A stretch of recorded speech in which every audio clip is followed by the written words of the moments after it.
What's up guys, this is 8-Bit Eric and today we are going to take a look at Sega Genesis Shmups. So how about you chumps, put on your pumps and let's go ahead and look at my lovely lady lumps. And I have no idea why the hell I said all that for the intro. Forgotten Worlds is a port of the Capcom arcade that plays a lot like the NES game Section Z. It looks basically like Contra, except you float. You're in control of what appears to be Wesley Snipes and Arnold Schwarzenegger in an effort to defeat an array of weird alien enemies. And by weird, I mean weird. For example, look at this boss. What does this look like to you? Seriously. It looks like a butthole. Ugh. I mean, gross. What the heck were they thinking on this? The gameplay of this game is basic. You spin around and blow stuff up while flying and collecting money. The controls are pretty solid. A and C both rotate the character in either direction, and the B button is for shooting. This game is difficult, but as long as one player is left alive in the two-player mode, there's unlimited continues. As far as music goes, there's nothing too spectacular here, just your basic Sega Genesis sound. While this game holds very high nostalgic value to me because I played this on a regular basis with my older brother growing up, I'll be completely honest that this game has not aged very well. Years later, I realized the Sega Genesis version's probably not the best one to play. Thankfully, it has been re-released on the PS2 and Xbox on Capcom Classics. Up next, Phelios, filet mignon, I don't know how to pronounce it. Phelios is one of those shmups that not many people talk about. I was first introduced to this game when my brother bought it from the bargain bin at our local toy store when I was very young. In this game, you take the role of the Greek god Apollo in a journey to rescue Artemis, who's been kidnapped by the Dark Lord Typhoon. However, every time she tries to tell me something, I'm too busy ignoring the plot because I'm just staring at her nice rack. Wow. Gosh, you know, 7-year-old 8-Bit Eric used to have a long time on those screens right there. This game ultimately brings something new to the genre of shmups. This has nothing to do with futuristic backgrounds, spaceships, or laser blast.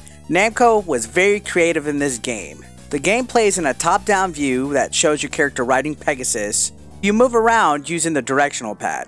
To destroy enemies flying through the air and on the ground, simply press one of the 3 buttons and your sword will emit a blast of energy. The power of this burst is determined by how long you charge the sword before releasing the button. There's a large meter in the shape of a sword on the right side of the screen that shows how much power you have. If you release it once it reaches the top, you'll fire a powerful shot, destroying most enemies in one pass. Like how I blast your mom. Oh, got you guys again, another week in a row. Fun trivia fact, this is Namco's first Genesis game, and my god did they do a great job offering something unique and colorful that is easily one of the most underrated titles on the Genesis. This game is definitely worth a look. Simply put, Phelios kicks all sorts of ass for the right reasons, brother. Ooh yeah. Well guys, that's 2 shmups down, 2 more to go. But before I continue, why don't you go ahead and comment below with some of your favorite Sega Genesis or Mega Drive shmups. That's right, do it, bitch!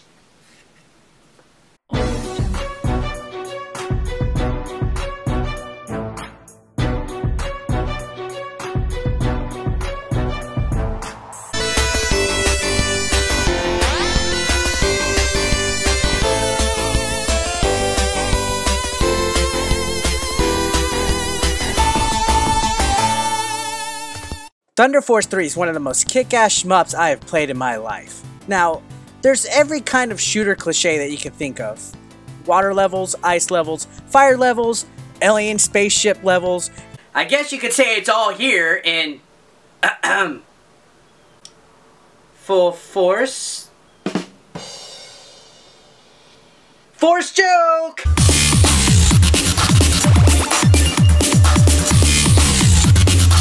One big noticeable difference of this game than other shmups is your ability to alter your ship's speed at will. While other shmups such as Gradius and R-Type force you to grab numerous power-ups to get your ship moving the way you want it, Thunder Force 3 lets you switch from 4 speed levels anywhere at any time just by pressing the A button. The music of this game is totally kick-ass. Also, in most shooters, you lose all your weapons and power-ups once you die. However, in Thunder Force 3, only the weapon you had equipped at the time of your death is lost. The rest are retained in your inventory and you're able to switch at any moment's notice. There are several games in the Thunder Force series, however, Thunder Force 3 remains my favorite because it's the one that I've played the most growing up. If you haven't checked it out yet, I suggest you do so. It has the perfect amount of difficulty for a shmup and is one of the best on the Sega Genesis.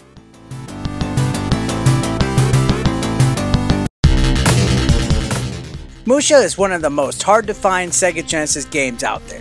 This game is impressive. It's one of the earliest Genesis titles, but it doesn't look like it at all. It takes full advantage of the hardware's visual capabilities, years before many of its contemporaries. Musha, needless to say, is ahead of its time.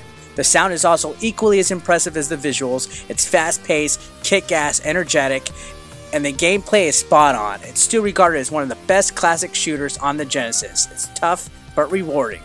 Has tons of good replayability. This game is full of all sorts of wacky shmup goodness, enemies with human heads, weird ships, awesome power-ups, and of course kick-ass music. The weapon system in Musha is great. You power up your main gun by collecting power chips that fall from a little carrier ship that periodically appears on screen. Additionally, there's also 3 special power-up weapons, one that gives you a bomb, one that shoots lasers, and one that provides a shield. It's easy to see why this game is still highly regarded after 2 decades. Its visuals, gameplay, and overall style feel way ahead of their time. This game is perfect. It has no experience of bad aging, and it's a very nice shooter. This is a must-have if you're both a shmup fan and own a Mega Drive or Genesis.